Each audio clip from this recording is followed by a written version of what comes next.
a conversar los de la última fila, ¿no? Vamos a tocar ahora un tema de ataxia. Es un tema relativamente pequeño, así que no va a ser muy aburrido. Entonces, ataxia es una pérdida, ¿no?, de la armonía en el movimiento por alteración del equilibrio. Está sonando fuerte. Entonces, ¿qué pasa cuando un niño viene con ataxia? Amplía su base de sustentación, ¿no? Porque generalmente la lesión está en el cerebelo la mayor parte de veces. Algunas veces, la siguiente, puede estar de origen vestibular, ¿no? Pero más frecuente es el trastorno del cerebelo o del vértigo cerebeloso. Y como les decía, hay otro tipo de ataxia, donde está afectada la sensibilidad propioceptiva, que es la ataxia sensorial, pero esta es muy rara en los niños pediátricos, ¿no? La siguiente. El desequilibrio también se puede deber, como les digo, a procesos vestibulares, pero cuando hay problemas del oído medio siempre hay mareo, vértigo, ¿no? Y eso hay que descartar, ¿no? Cuando ya hay vértigo, hay que pensar que el problema es a nivel del oído medio. También puede ser debido a lesiones de los lóbulos frontales, a consecuencia de hidrocefalia. Incluso hay una forma transitoria en el lactante a consecuencia de un brote febril, ¿no? Debido sobre todo a la inmadurez del cerebelo. La siguiente.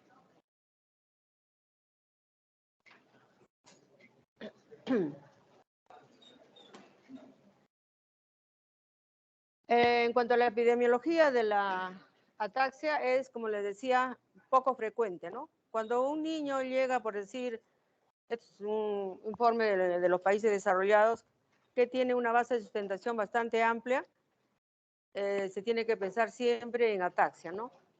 Y la frecuencia es bastante baja, de 0.024%, sobre todo en los niños que acuden a un servicio de emergencia en los países desarrollados. Esta ataxia puede ser congénita, todavía no, o adquirida, ¿no? Dentro de las adquiridas generalmente son, digamos, temporales, ¿no? Y en algunos casos pueden ser agudas, pero temporales o recurrentes también, ¿no? Y se hablaba de cronicidad.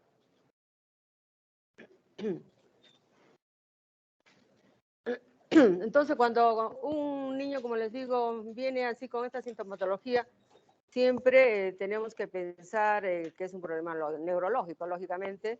Tenemos que hacer una buena historia clínica, buena anamnesis, para ver si el niño, por decir, se ha caído, el inicio ha sido agudo, ha sido brusco, ha sido, digamos, progresivo, ¿no? Y sobre todo el examen neurológico también. Y de acuerdo a esto se va a pedir los análisis o ayuda diagnóstica de imágenes. El siguiente.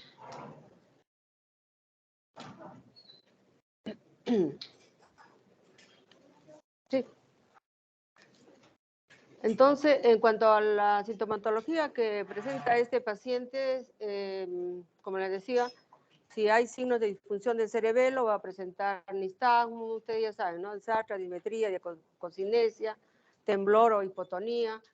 Y en las lesiones del vértigo cerebeloso, o sea, en la línea media, el más afectado es la estática y la marcha.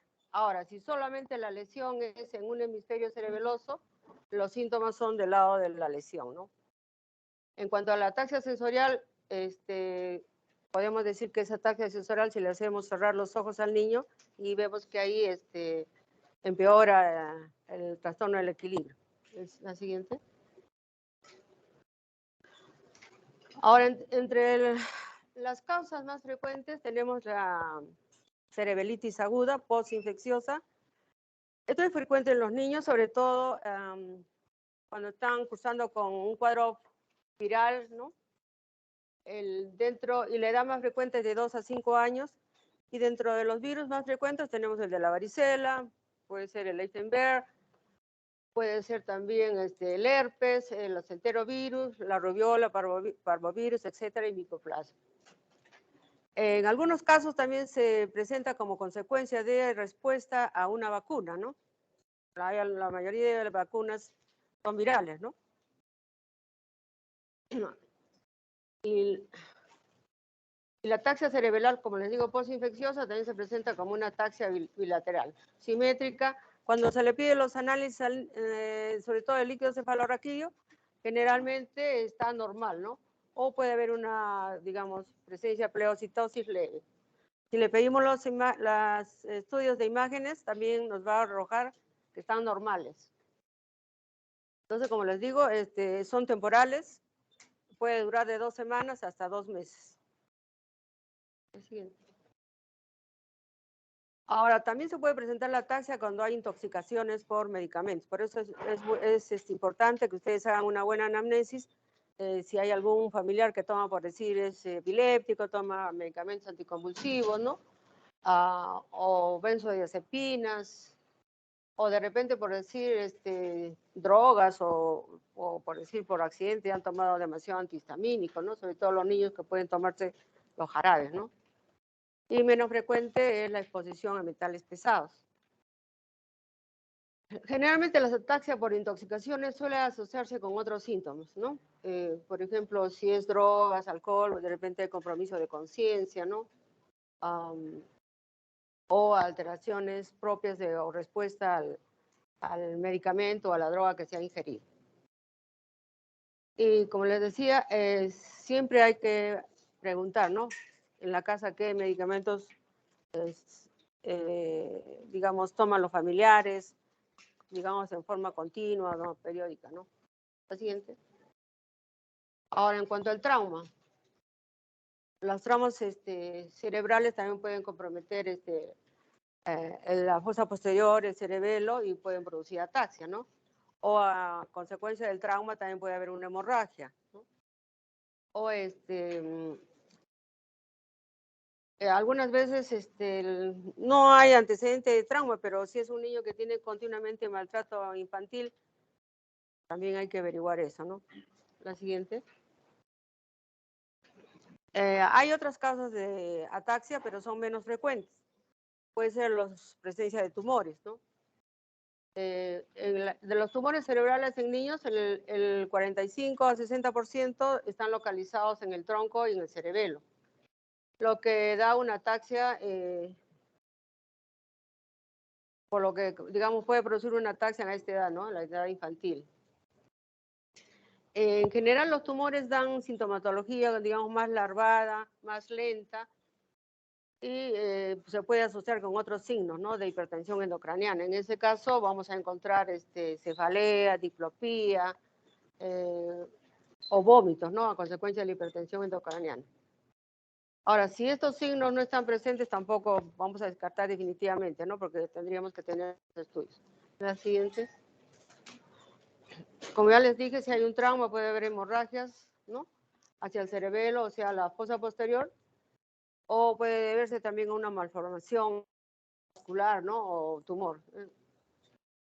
Ahora, la importancia de esta causa de hemorragias es que la evolución, a diferencia de las otras que son, digamos, post-infecciosas virales, que son periódicas, que no son muy, digamos, la sintomatología o la clínica muy catastrófica, estas pueden producir un deterioro clínico importante en poco tiempo, ¿no? Entonces, por aumento de la presión intracraniana. Por eso hay que diagnosticarla en un momento oportuno. La siguiente. Ahora, las infecciones también pueden producir cuadros de ataxia, sobre todo accesos cerebelares, meningitis o encefalitis. Generalmente esta patología de infecciones del sistema nervioso central va asociada a otra sintomatología, ¿no?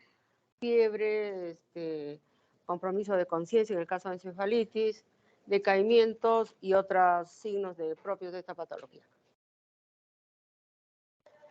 El infarto cerebral es una causa, por decir, infrecuente en los niños, ¿no? Es más frecuente en los adultos.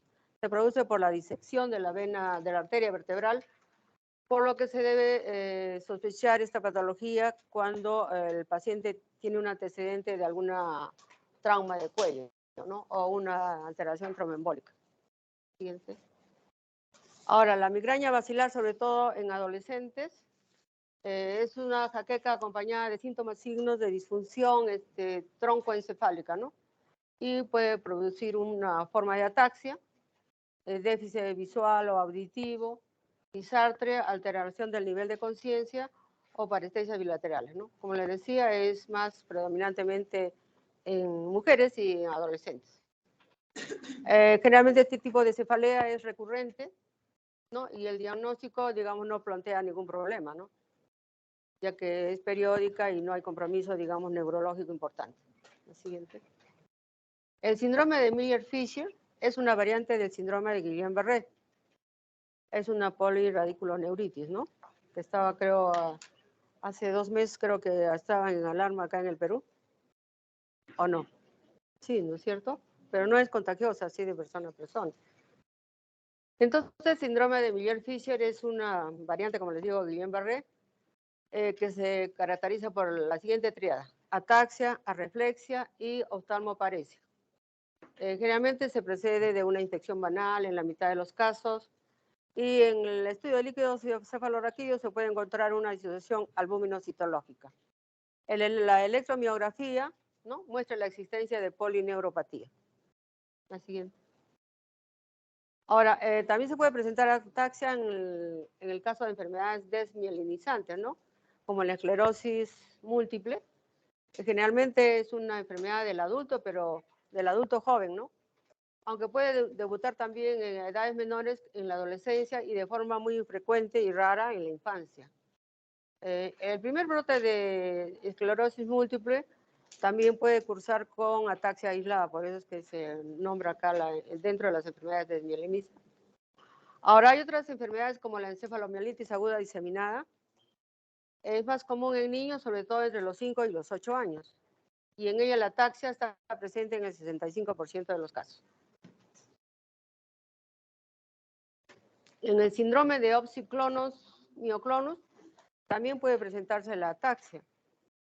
Generalmente es de carácter subagudo, da movimientos caóticos, ¿no?, pero conjugados de los ojos. Es el opsoclonos. Y puede presentarse, como les digo, asociado a ataxia y mioclonías. Generalmente se presenta en los 2 primeros años de vida y puede ser idiopático, o sea, no se sabe la causa, o postinfeccioso o paraneoplásico. Siempre en este caso es importante hacer un estudio de imágenes, sobre todo tórax abdominales, así también como determinar o dosar en la orina la presencia de ácido homovanílico o el ácido vanilmandélico. Y con esto haríamos el diagnóstico del opsoclono. Lo siguiente. Entonces, como les decía, para hacer el diagnóstico tenemos que hacer una buena historia clínica, un buen examen, y sobre todo si vemos al niño que amplía su base de situación y de repente le hacemos las pruebas cerebelosas y están alteradas, bueno, es una posibilidad que hay un problema en la fosa posterior, ¿no? Si hay vértigo, lógicamente tienen que pensar que está asociada a un problema de laberinto del oído medio. Las pruebas complementarias de imágenes, tenemos la tomografía axial computarizada, el APL, en la mayoría de los casos es normal. En algunos casos, como han escuchado, puede haber una pleocitosis leve. La siguiente. Ahora, el tratamiento es, la mayor parte de los veces es sintomático, ¿no? En la postinfecciosa viral, pues si tiene fiebre, malestar, pues un analgésico, un antipirético, ¿no? Todo depende, el tratamiento va dirigido de acuerdo a la causa. La intoxicación, bueno, hay que hacer las medidas de soporte y hacer la corrección de las alteraciones bioquímicas que se pueda presentar en los resultados de análisis. La infección del sistema nervioso central, si es de acuerdo al resultado del líquido cefalorraquídeo, se nos indica que hay celularidad aumentada, hipoglucorraquia, o sea, vamos a pensar que es una infección bacteriana, ¿no? En ese caso sí damos antibióticos que atraviesen la barrera hematoencefálica. Ahora, si la meningitis es de tipo viral, pues solamente sintomáticos o antivirales, ¿no? En cuanto a los tumores, sí, una intervención quirúrgica. Y si está pensándose estas enfermedades de base inmunológica, como la esclerosis múltiple, o tenemos que de repente usar corticoides, ¿no? ¿Listo? La siguiente. Las inmunoglobulinas como alternativa de los corticoides se han usado en la encefalomielitis aguda diseminada, también en el síndrome de Miller-Fisher, que es una variante, como ustedes han escuchado, del Guillain-Barré, pero no se ha demostrado también que mejoren el pronóstico, ¿no?, de estas enfermedades. En caso de que haya un tumor, como les digo, hay que hacer una extirpación del mismo, y si hay cefalea, pues una analgesia. Si la patología es cerebrovascular, y hay que valorar el uso de antiagregantes plaquetarios o anticoagulantes en caso de, sobre todo, de isquemia cerebral. Eso es todo, me parece. Sí. Ahora vamos a seguir con el primer seminario. ¿Ya están todos? No, es que como faltaba uno. ¿A tú eres? Bueno, ¿a para mí? Yo paso a las chicas. ¿O quieres seguir sentada acá? No, ¿qué pasa? Pero, Carito. El primero va a pasar. El primero, y después va con mi otra clase.